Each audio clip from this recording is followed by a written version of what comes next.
Important topic समझेंगे। अगर एक ही प्रॉपर्टी की दो रजिस्ट्री हो जाए तो असली मालिक कौन होगा। आज मैं आपको पूरा टॉपिक आसान भाषा में समझाऊंगी, जिसमें लॉ के सेक्शंस, नए बीएनएस कानून और कोर्ट के फैसले भी शामिल होंगे। मैं शिवांगी लॉ स्टूडेंट हूँ और आप देख रहे हैं शिवांगी स्पीक्स, जहाँ हम बात करते हैं लॉ, लाइफ और कॉन्फिडेंस की। तो आइए समझते हैं। मान लीजिए एक आदमी ए है। ए ने अपनी जमीन पहले बी को बेच दी और रजिस्ट्री कर दी, लेकिन बाद में ए ने वही जमीन सी को बेच दी और उसकी भी रजिस्ट्री करा दी। अब प्रॉब्लम ये है, बी और सी दोनों बोल रहे हैं जमीन हमारी है। Section 48 of transfer of property act, अगर एक प्रॉपर्टी कई लोगों को बेच दी गई है तो जो पहले ट्रांसफर हुआ है वही वैलिड माना जाएगा। मतलब जिसकी रजिस्ट्री पहले हुई है उसका राइट स्ट्रांग होगा। Section 47 of registration act, registry का इफेक्ट सिग्निंग डेट से ही माना जाता है। इससे डिसाइड होता है कि कौन पहले ऑनर बना। धारा 48 ट्रांसफर ऑफ प्रॉपर्टी एक्ट, अगर एक प्रॉपर्टी कई लोगों को बेच दी गई है तो जो पहले ट्रांसफर हुआ है वही वैलिड माना जाएगा। मतलब जिसकी रजिस्ट्री पहले हुई है उसका राइट स्ट्रांग होगा। धारा 47 रजिस्ट्रेशन एक्ट, रजिस्ट्री का इफेक्ट सिग्निंग डेट से माना जाता है। इससे डिसाइड होता है कि कौन पहले ऑनर बना।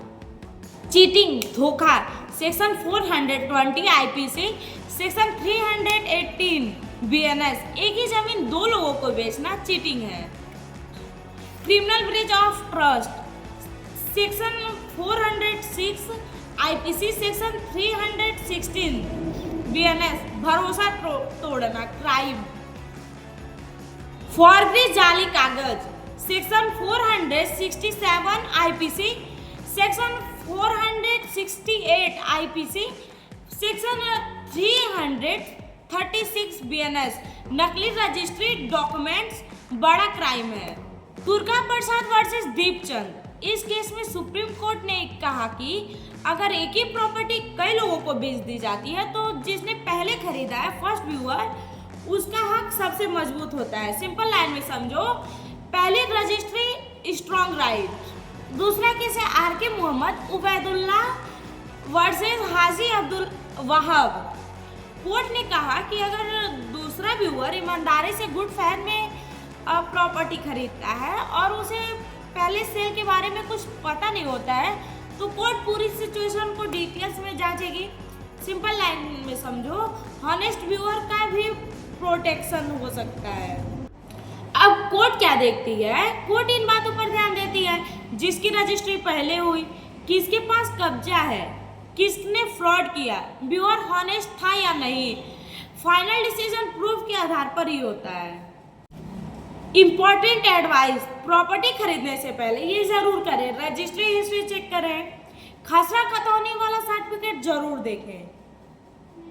इम्पॉर्टेंट एडवाइस, प्रॉपर्टी खरीदने से पहले ये जरूर करें, रजिस्ट्री हिस्ट्री चेक करवाएं, खसरा खतौनी चेक करें, लोकल इंक्वायरी करें, लॉयर से वेरीफाई कराएं, वरना पैसा भी जाएगा और जमीन भी। तो दोस्तों, अगर एक प्रॉपर्टी पर दो रजिस्ट्री हो जाए तो सेक्शन 48 के अनुसार पहली रजिस्ट्री स्ट्रांग होती है। आईपीसी और बीएनएस में चीटिंग और फॉरगेसी के केस में। तो दोस्तों, अगर एक प्रॉपर्टी पर दो रजिस्ट्री हो जाए तो सेक्शन 48 के अनुसार पहली रजिस्ट्री स्ट्रांग होगी। आईपीसी और बीएनएस में चीटिंग और फॉरगेसी के केस बनते हैं। कोर्ट एविडेंस देकर फाइनल करती है। उम्मीद है आपको ये पूरी वीडियो अच्छे से समझ आई होगी। अगर वीडियो अच्छा लगा हो तो लाइक करें, कमेंट करें और शिवांगी स्पीक तो सब्सक्राइब जरूर करें। Thank you.